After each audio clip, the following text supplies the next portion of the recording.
Right. Get us live in the Facebook group.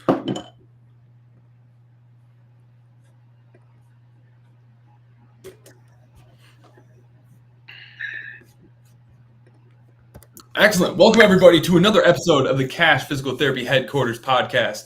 I am your co-host, Jordan Mather, with my partner in crime, Ben Boggy. Today, we're going to be talking about some incredibly important trends that physical therapists, both practice owners and staff physical therapists, need to be aware of that are going on within the physical therapy industry. We're seeing reimbursement cuts. We're seeing rises in inflation. We're seeing a mass exodus of PTs all across the country, leaving the industry because of this massive disconnect between reimbursements, work-life balance, and the debt that many PTs find themselves in as they're leaving school and taking jobs that aren't providing them what it is that they need to succeed. And so we're going to be talking about what it is that you need to know if you own a practice, what PTs need to know if they're thinking about leaving the industry, and ultimately me and Ben's perspective on what needs to happen to not only prevent these incredibly talented and gifted clinicians from leaving the industry, so that we can continue to grow and advance and innovate within the profession, so that physical therapy can be what it's supposed to be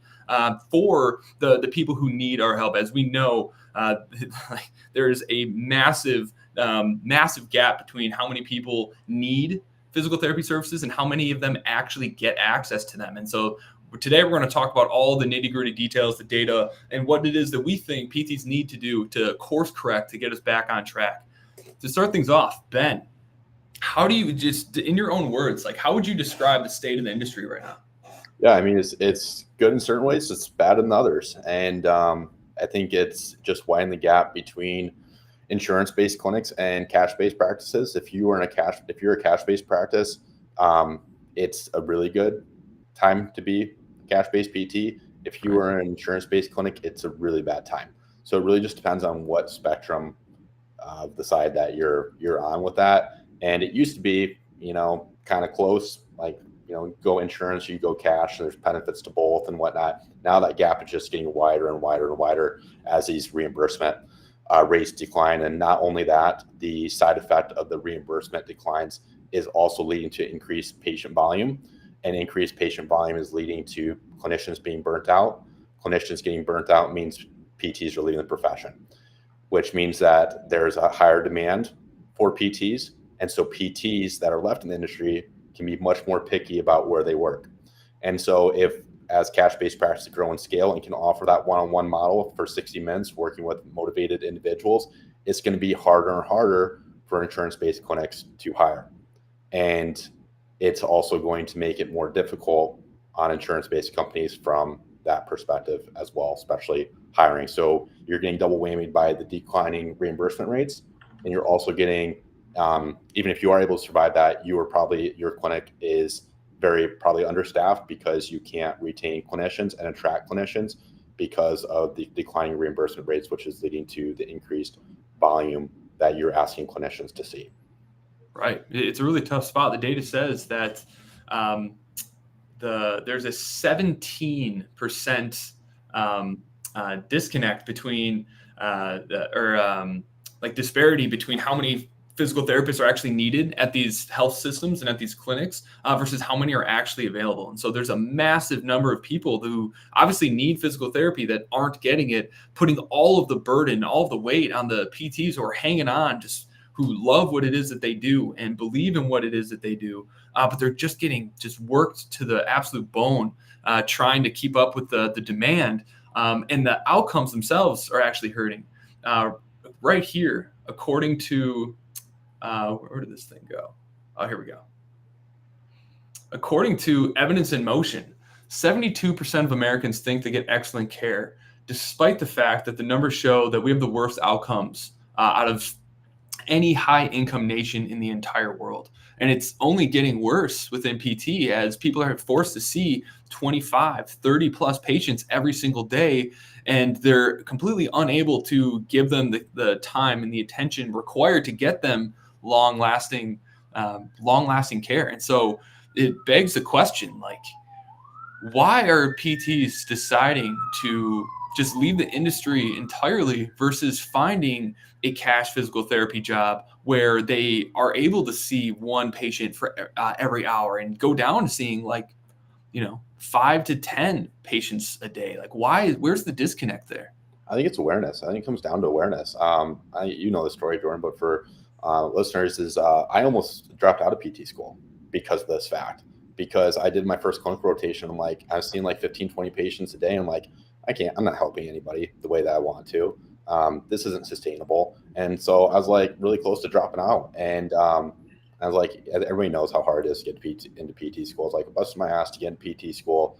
Not going to give up. I got to figure out, see what else is out there or another alternative to allow me to become a physical therapist and stay in the physical therapy profession. And this is something that professors were not talking about. Not a single professor brought up cash-based PT. I had to do a lot of research to stumble upon it.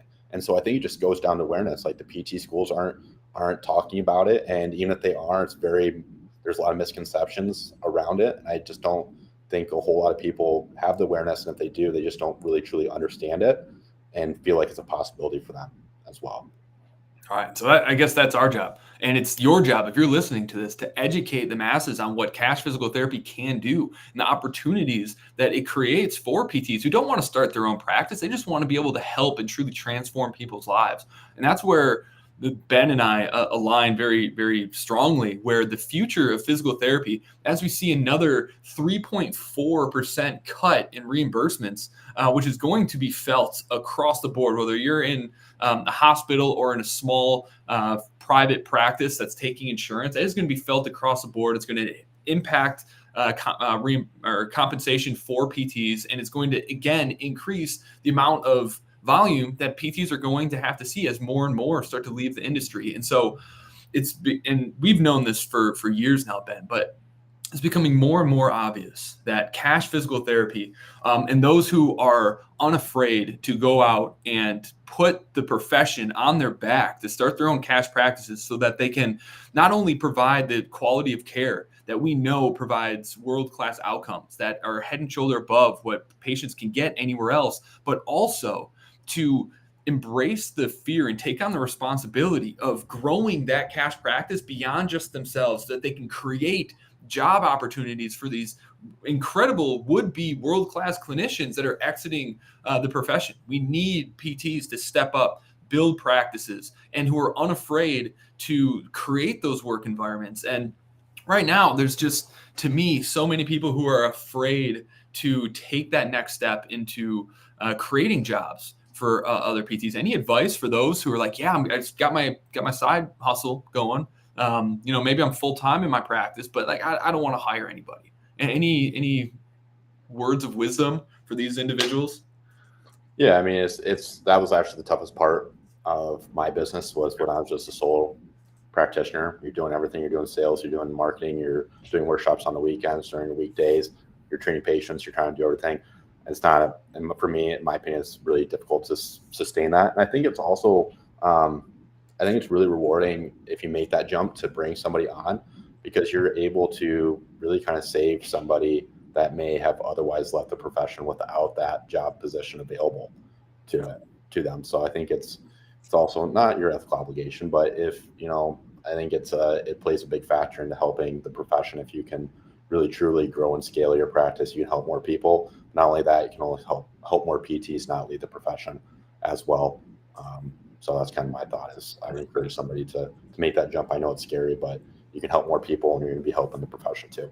Right. Because the only way that we're going to change the public's perception of what physical therapy is and can be, and have any hope of making it a household norm to go and have quarterly checkups and do maintenance programs so that we can prevent what is commonly known as just a part of getting older. The only way that we can make those changes happen is by building teams and building larger practices who do one-on-one 60-minute sessions with a doctor of physical therapy, where we're not only able to help solve the problem that they came in for, but help prevent future injuries and help work on the mind of the individual to change their own beliefs around what's possible for them physically, and change their own perceptions of health and wellness. And once we can start doing that, once we have more committed PT entrepreneurs who want to build these practices, that's when we're really going to start to see changes within the marketplace. But I don't want to give all the credit to the entrepreneurs who are going to bring about this change in the physical therapy industry and bring about this innovation.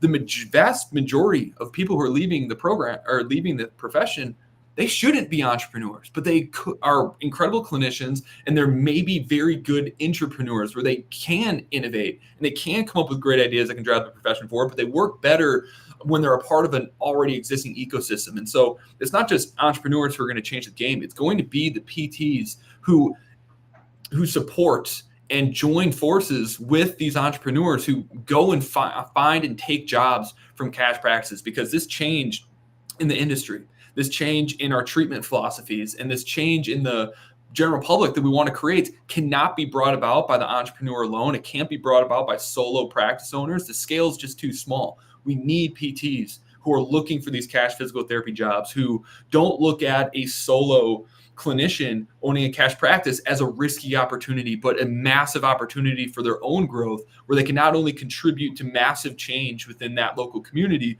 but also massive change in their own lifestyle and how much impact they're able to have on each individual and in the work-life balance that they're able to have. And I honestly think that a lot of PTs are just so risk averse that they aren't willing to gamble on taking a job with a solo clinician. And any thoughts or validity to that, Ben?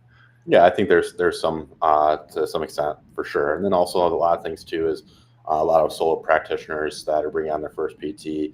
They don't have like health insurance plans. They don't have PTO, don't have some of these benefits, which people value. And also there's some risk to that as well for the person that's signing on. So I think that's another barrier, not just because they're a solo provider, but also because they might not have the benefits that provide extra security. We do. And I encourage other clinics to do that as well, to give employees that sense of security that further sense of security.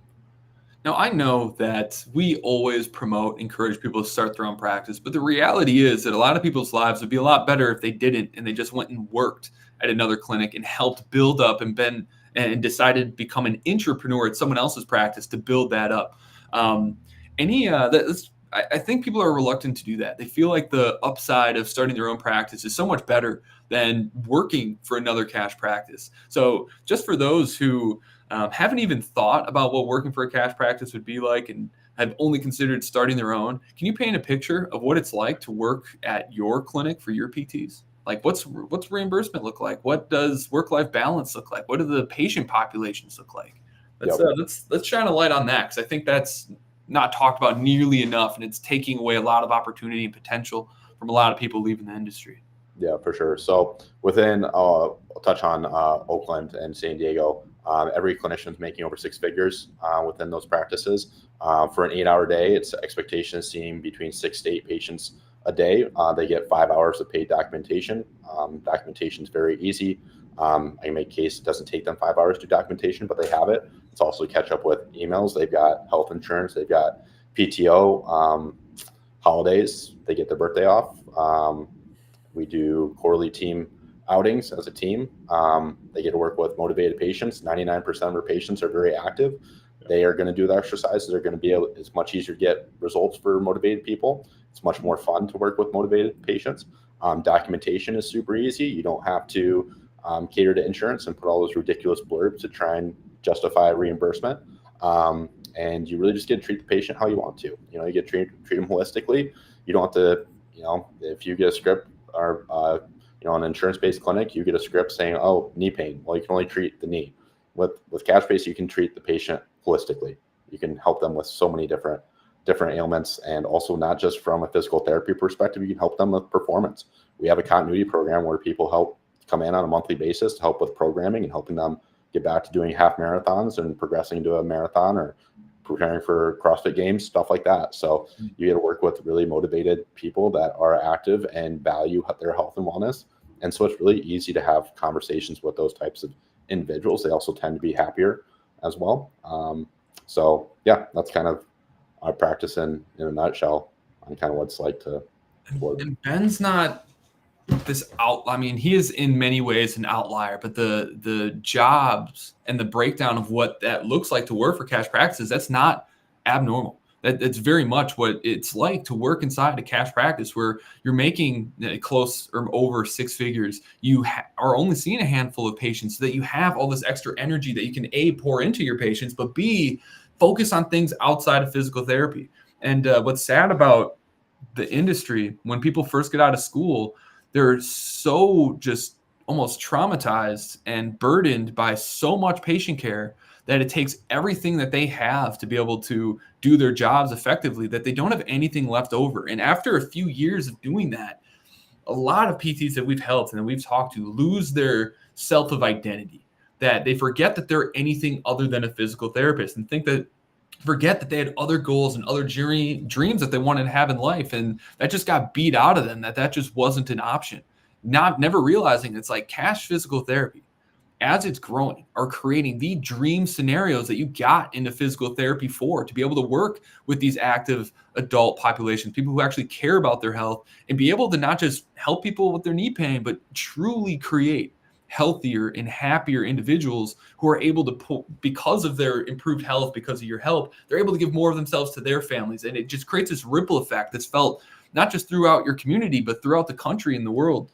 And so this truly is the future. And so if you're considering leaving the profession, make sure that you are doing your research into local cash physical therapy practices, and you're exploring those opportunities and not just thinking of them through the lens of a job, but what could this job become? If this is a newer cash practice and you believe in the entrepreneur that's behind that practice, what your career could look like if you join forces and you help build that into a multi-clinician practice, that you dominated your local area with premium, high-quality care.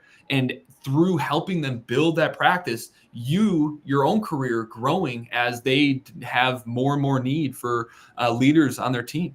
And so look to the future. Don't just look at cash practices for face value as PTs, because as a job, because these practice owners, they want to grow, they want to scale, and they absolutely need help in order to build that into what it is. And so look at the opportunity for what it is, because it's more than just a job. Yeah, and I promise those jobs are out there. Like, we've worked with over 100 clinics at this point, and there's so many of them that are hiring. I guarantee that, there's somebody in your area that is a cash-based PT that is hiring.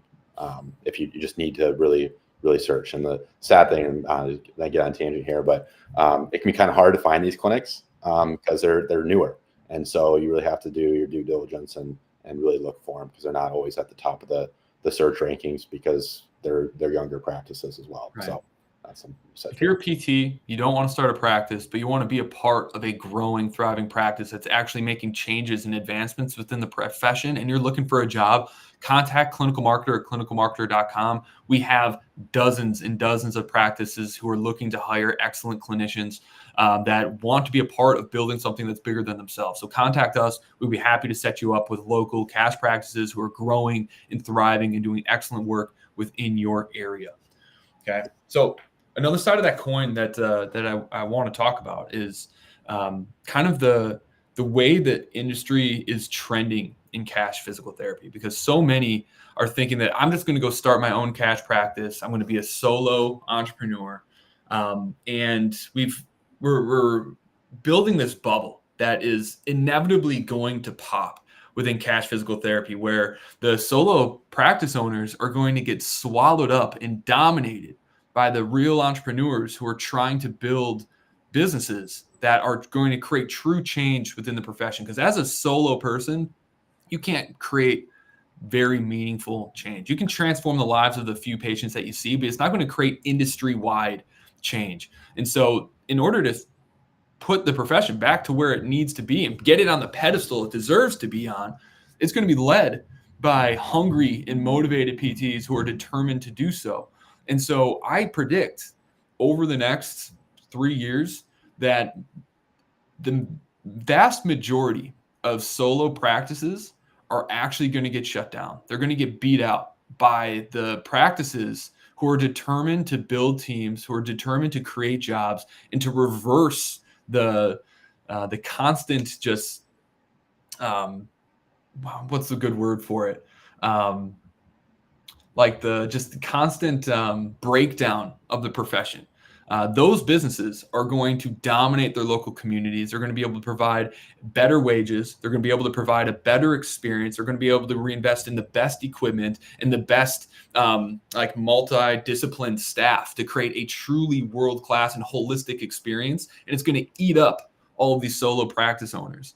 And so I think it's so important that people who are determining whether they want to go work at one of these cash practices, who are looking to bring about that change versus going and starting their own practice, they really have to ask themselves, like, do I want to spearhead that kind of movement? Do I want to take on that responsibility? And do I really want to take on the risk of being a solo practice owner, knowing that there are other teams that are working together in my community to rip that out from under me? Any thoughts on that, Ben?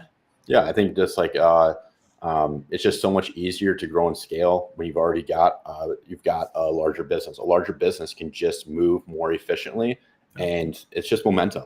It just comes to momentum. When you're just a solo provider, you don't have a whole lot of momentum behind you. But once you start growing that practice and scaling that practice, that momentum just continues to build. Now you have more profits to reinvest and throw at Facebook ads, advertising. Now you've got more awareness, and that's the thing, is you've got the capital because you've scaled to be able to do that. Solo providers just have a smaller amount to be able to throw at advertising and awareness. And again, they're only one person as well. Like now we have a bunch of team members that do different community events. Like some are in charge of different aspects of the practice. When you're a solo provider, you're just one person. And when you grow and scale, you can allocate different individuals to different aspects of the practice to really beef that up. So it's you're kind of getting ganged up on, and so it's difficult. And I feel really bad for some folks because they started their side hustle, they had some success, they got it pretty busy, but they were kind of misled into the realities of running a cash practice. I want to break this down for everybody, just because you need to know what you're getting yourself into. So that you can properly determine, do I want to go out and start this journey, or do I want to join someone else's journey and be a part of something bigger? And so some of you are going to be highly motivated by this. Some of you are going to be deterred by this, and that's okay. It's not, one side's not better than the other. It truly isn't. It's just how much risk you want to take on, and how much responsibility you want to take on your shoulders as well. And so the allure of starting a cash practice is really high. It's really not hard to get an initial caseload of patients, start making some extra money.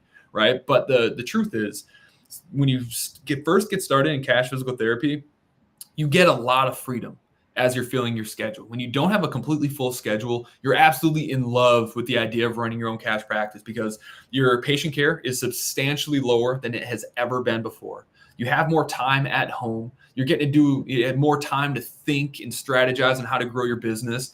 And things, although there's a lot of pressure to get patients in the door, you have an incredibly big, wide gap between how much time you can spend at home working from your computer in coffee shops versus actually treating patients. And so it starts out really awesome and really, really exciting. But as you gain momentum, as you fill that schedule, you've run into this gap where now you're struggling to balance business operations with patient care. And when you're in this gap, you're the busiest you will ever be in your life. Okay, busier than you've ever been at your previous job.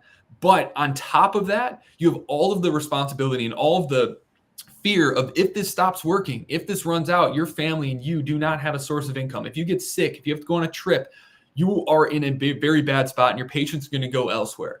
And so there's this gap that most people quit, most people give up, most people aren't built to be able to handle within their life because of how much stress you're under to get there. And a lot of people start to give up and quit because they don't see a way of getting out of it. And there's only one way to get out of that.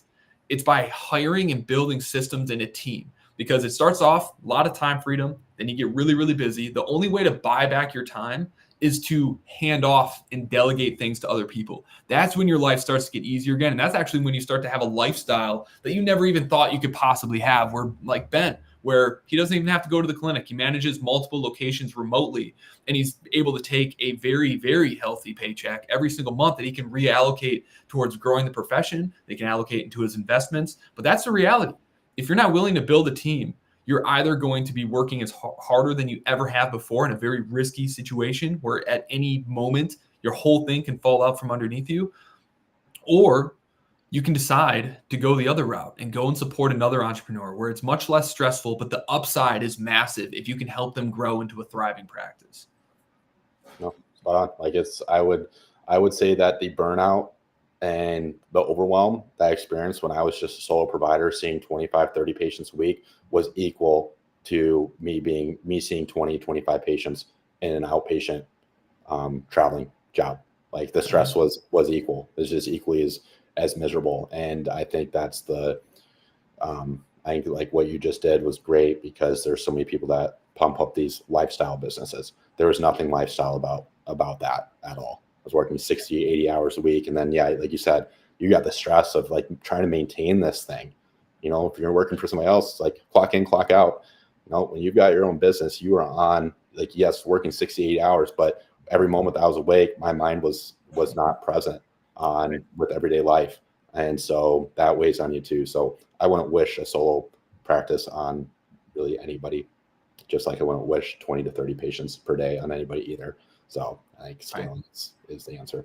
It's just too risky. Now, we make it sound scary because it is, and it's hard.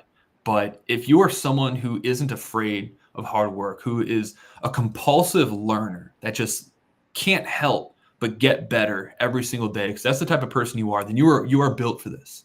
And it is so worth it. It is hard, it is challenging, but anything worthwhile doing so is, right?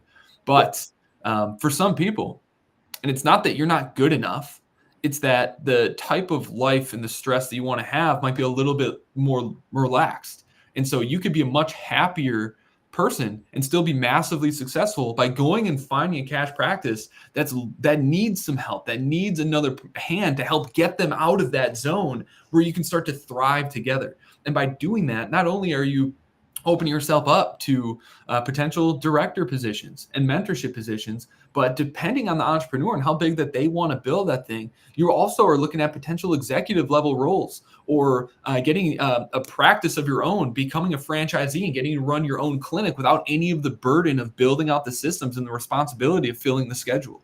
And so there's just so much upside to becoming a staff PT at a cash practice that I think is almost scrutinized a little bit by the coaches that are online, where it's like, if you're not starting your cash practice, you're a loser, you're going to never have enough money for retirement.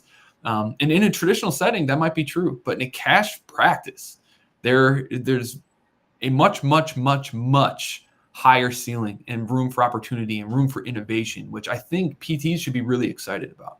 For sure. Yeah, I think it's more common than not that working in a cash-based practice is better than starting one. Agreed. So anything else to add on trends that you're seeing, and that things that people should be aware of? Any advice for our listeners? I mean, you don't have to be a data analyst to see the trends. You know, since 2016, there's been a 10% decrease in Medicare reimbursement. And, you know, like that's the course since 2016. Do we think that's just going to magically turn around? And not only that, but it's decreased. It hasn't been kept up with inflation. Since 2016, there's been 18% of inflation. So you were looking at 25% of a decrease compared to 2016, and the impact that that's having on insurance-based clinics when you add up inflation on top of the declining reimbursement rates. I don't know how insurance-based practices are making it, and I don't see how private practices can survive if this trend continues over this next 8 years like it has the last 8. I just don't see how clinics are going to make it if they just rely solely on insurance. What's absolutely crazy, to go off of that, is that the best clinics typically operate at a 20% profit margin in the insurance world.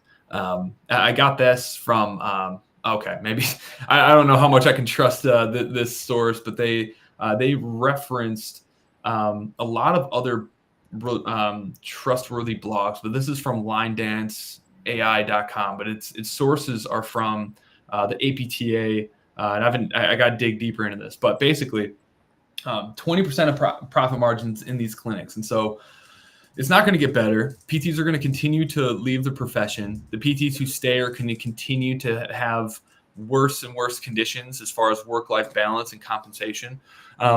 Just for a thought experiment, I want to talk about what the extreme case is if PTs don't step up, start practices, build teams, and that if PTs don't start exploring and taking cash physical therapy jobs as a very, very serious and needed alternative.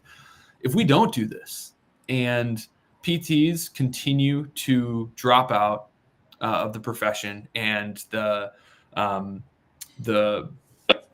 of PTs available to help patients pretty much dissipates, what is the alternative that patients are going to have to do if there aren't PTs to see them? What is the healthcare industry going to start to look like if physical therapy just kind of fizzles away?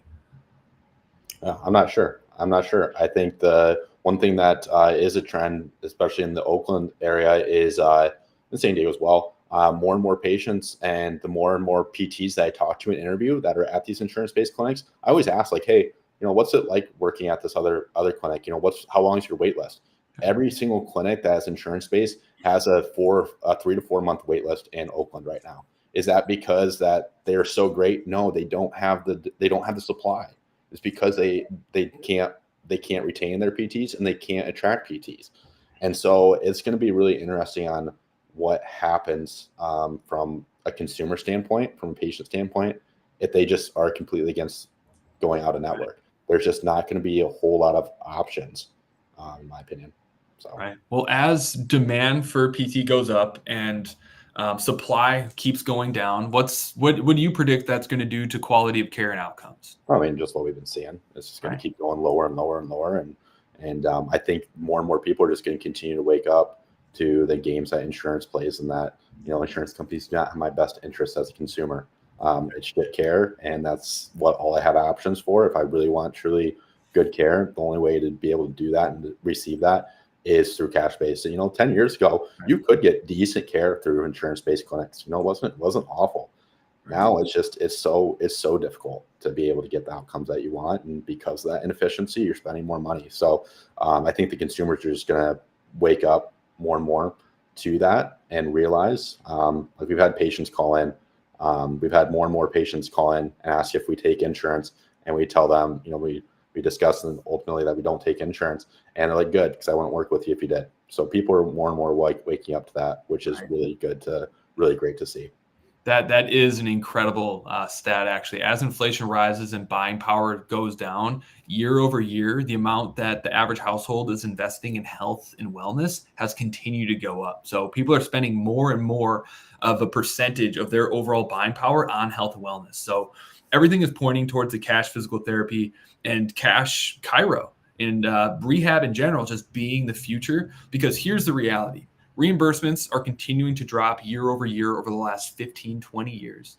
And quality of care is going down as clinicians leave the professions, putting more and more burden and more visits on the remaining PTs who are in the industry.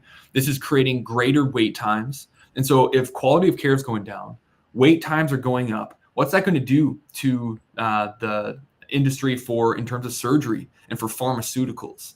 Well, those are going to keep going up and up and up. And so we have a moral obligation to course correct, to take the industry into our own hands, to start our cash practices, to have the intention of creating jobs for PTs. And as PTs, supporting and investing our time, our energy, and our minds into making the cash physical therapy model the standard within the United States, until the insurance companies are able to reevaluate the value of physical therapy, because they see all these cash practices pulling in volumes and volumes of profit and completely transforming the lives of the people around them. And until we show them the value of what it is we have, we're going to see these reimbursements keep getting cut. And so if we don't course correct, more and more people are going to be getting unnecessary surgery. They're going to be taking more and more painkillers. And we're just going to see the future that we all knew was possible fizzle out, unless determined, motivated physical therapists who are committed to helping change people's lives invest more and more into growing and innovating within the cash physical therapy model. Yeah, well, it's going to be interesting to see what happens, and people are going to have to adapt. So it'll be really interesting to see what happens. It's going to be a really exciting couple of years. We're going to see so much change. Every single year, there's going to be something big that's going down. But I'm very, very excited for us in the profession as we see more and more cash physical therapists innovating and building these behemoth practices as you already have been. So it's going to be an exciting year. Anyone, if you have questions about anything that we discussed, if you have comments about anything that we discussed, maybe you completely disagree, we'd love to hear about it. If you're a PT looking for a cash physical therapy job, go contact us through clinicalmarketer.com. We'd be happy to connect you with some local cash physical therapy practices in the area who are doing big things.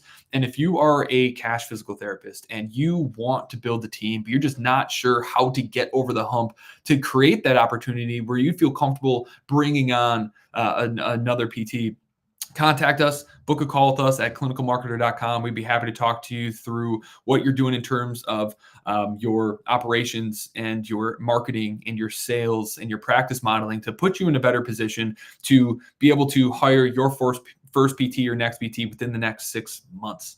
Thanks for listening, everybody. If you got value out of this, don't forget to like and subscribe.